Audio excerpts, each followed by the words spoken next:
तो क्या बीजेपी नेता विजय शाह को देना पड़ेगा मंत्री पद से इस्तीफा? क्या विजय शाह की अब होगी जल्द गिरफ्तारी?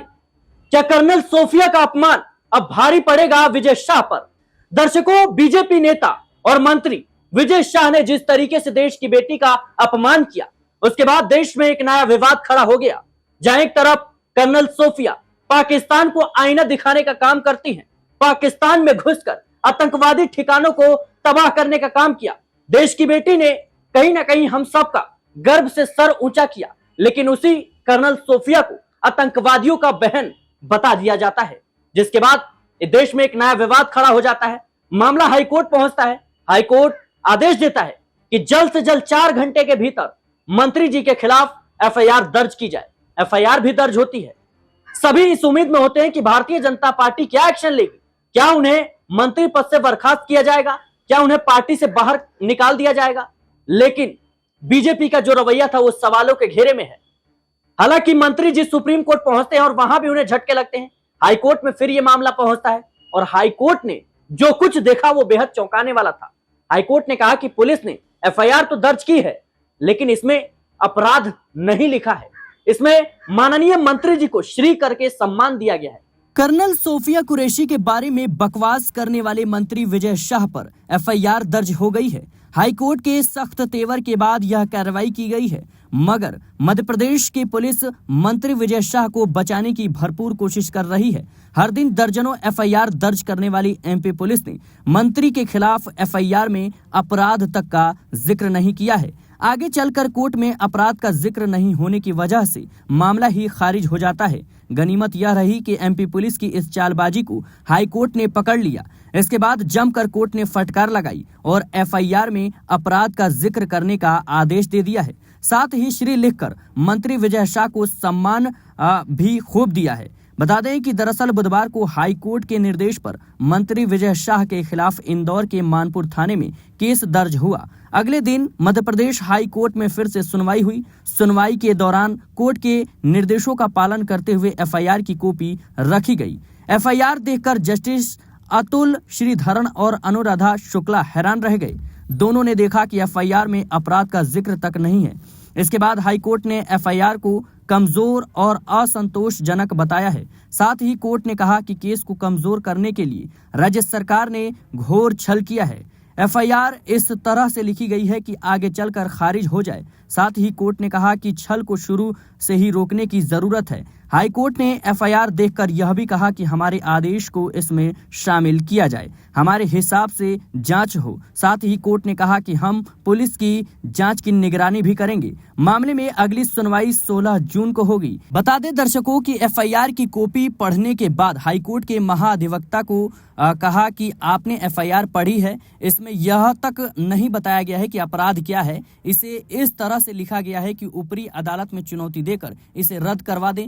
वहीं एमपी पुलिस ने मंत्री विजय शाह के सम्मान का भी पूरा ख्याल रखा है। पुलिस ने अपनी एफआईआर में 2 बार श्री लिखकर कहीं न कहीं सम्मान देने का काम किया है। ऐसे में कांग्रेस पुलिस की निष्पक्षता पर सवाल उठा रही है। साथ ही कहा है कि 24 घंटे से अधिक वक्त एफआईआर के बीत गए, लेकिन उनकी गिरफ्तारी नहीं हुई है। गौरतलब है कि इन प्रकरणों के बीच मंत्री विजय शाह अंडरग्राउंड हो गए हैं। वह किसी से कोई बात नहीं कर रहे हैं। बुधवार को आखिरी बार माफी मांगते हुए नजर आई थी। अदालत कहीं ना कहीं आदेश देती है कि श्री हटाया जाए और इसमें अपराध लिखा जाए। केस को कमजोर करने की कोशिश हो रही है, बचाने की कोशिश हो रही है, और ऐसे में अब कोर्ट के निगरानी में इस पूरे मामले की जांच होगी। अगली जो सुनवाई है वो 16 जून को है। लेकिन इसी मुद्दे पर चर्चा करेंगे। मेरे साथ मेरे सहयोगी अमन सर मौजूद है। सर, जिस तरीके से देखा जाए तो ये कोर्ट का कहना कि पुलिस बचाने का काम कर रही है, पुलिस कहीं ना कहीं केस को कमजोर कर रही है, कैसे देख रहे हैं आप? देखिए, जाहिर बात है कि जिस तरह का ये मामला है और जिस तरह की बातें कही गई हैं, कोर्ट ने भी जब ये मामला देखा उसके बाद कहा कि भाई ऐसे शख्स के खिलाफ जरा भी नरमी नहीं बरती जानी चाहिए, उसके खिलाफ तुरंत आप एफआईआर दर्ज करिए। लेकिन हैरानी होती है कि आखिर पुलिस मूक दर्शक बनी हुई क्यों थी, पूरी सरकार मूक दर्शक बनी हुई क्यों थी। और आप देखते हैं कि जब कंगना का ट्वीट सामने आता है, रातों रातों रात उसका ट्वीट डिलीट करा दिया जाता है और कंगना कहती है जेपी नड्डा जी ने मुझसे कहा कि ट्वीट डिलीट कर दो, मैंने ट्वीट डिलीट कर दिया। लेकिन क्या आखिर ऐसी वजह है कि लगभग सप्ताह भर होने को आ गया, अभी तक कह सकते हैं शाह के खिलाफ जेपी नड्डा की कोई भी कह सकते हैं कि जो कार्रवाई है वो होती हुई नजर नहीं आती है। क्या यहाँ पर जो जेपी नड्डा है उन्होंने बिल्कुल इस मामले को नजरअंदाज कर दिया है? क्या बीजेपी के जो बड़े नेता है उन्होंने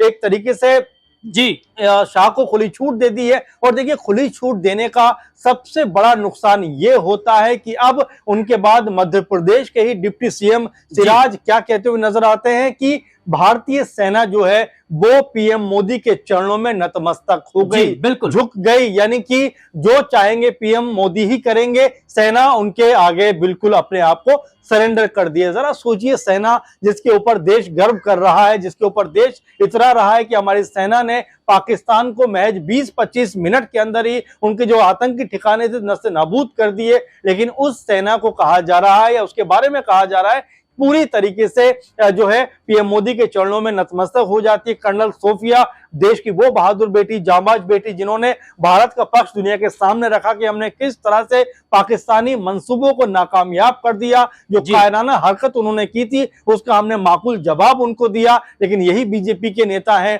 जो उनके खिलाफ किस तरह की अभद्र भाषा का प्रयोग करते हैं, जिसके खिलाफ उमा भारती को भी सामने आना पड़ता है कि आखिर कोई ऐसा बयान कैसे दे सकता है। उन्हें तुरंत सस्पेंड करिए, पद से हटाइए, क्योंकि कर्नल कुरैशी ने जो काम किया है वो बहुत ज्यादा गर्व करने वाला कार्य है। देखिए, बिल्कुल जिस तरह साध्वी प्राची अपने तमाम बयानों को लेकर चर्चाओं में रहती है और खासकर उनके बयान विवादित होते हैं, लेकिन यहाँ पर वो क्या कह रही हैं कि सोफिया ने जो काम किया है उस पे पूरे देश को नाज है, गर्व है। लेकिन यहाँ पर बीजेपी के जो नेता हैं वो किस तरह की ओछी बातें बोलते हुए नजर आते हैं, किस तरह के ओछे बयान देते हुए नजर आते हैं। लेकिन सिराज, इन बयानों को क्या बीजेपी इतनी आसानी से नजरअंदाज कर सकती है? इस बात को लेकर सबसे ज्यादा हैरानी है कि अभी तक जो शाह है वो बीजेपी के अंदर कैसे बने हुए हैं, अभी तक मंत्री पद पे कैसे बने हुए, अभी तक उनके खिलाफ कोई सख्त कार्रवाई क्यों नहीं की गई? तो ये तमाम ऐसे प्रश्न हैं जो लगातार सामने आ रहे हैं। लेकिन बीजेपी के जो आला कमान है अपने मुंह में बिल्कुल चुप्पी डाल के बैठे हुए हैं और ये कोई अच्छा संदेश जनता के लिए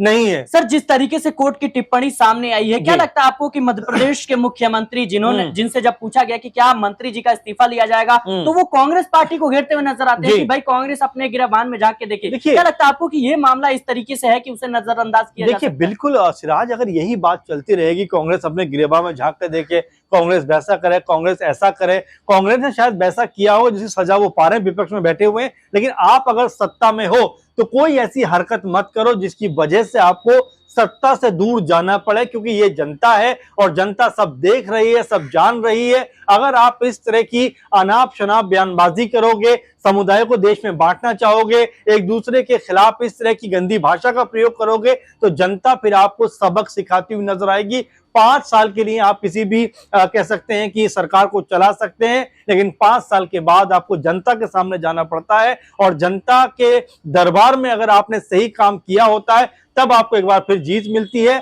और अगर आपने गलत काम किए होते हैं या इस तरह की बयानबाजी की होती है तो फिर आपको उसका अंजाम भी भुगतना पड़ता है। इसीलिए बीजेपी को अभी भी समझ जाना चाहिए कि इस तरह के बयान ना वो दें, ना अगर पार्टी में कोई बयान देता भी है तुरंत उसके खिलाफ कार्रवाई होनी चाहिए ताकि दूसरे नेताओं को इससे सबक मिल सके। बिल्कुल दर्शकों, जाहिर सी बात है कि जिस तरीके से कोर्ट की यह टिप्पणी सामने आई है उसके बाद भारतीय जनता पार्टी और उसकी पूरी सरकार पर सवाल उठने शुरू हो गए हैं कि आखिर मुख्यमंत्री जी और आखिर ये जो पुलिस प्रशासन है ये क्यों विजय शाह के खिलाफ कहीं ना कहीं नरमी बरत रही है? आखिर पुलिस क्यों विजय शाह को बचाने में जुटी हुई है? ये तमाम सवाल हैं जो कोर्ट ने कहीं ना कहीं पूछा है सुनवाई के दौरान। फिलहाल के लिए इस रिपोर्ट में इतना ही। देश और दुनिया की तमाम खबरों के लिए बने रहने नेक्स्ट 9 न्यूज के साथ।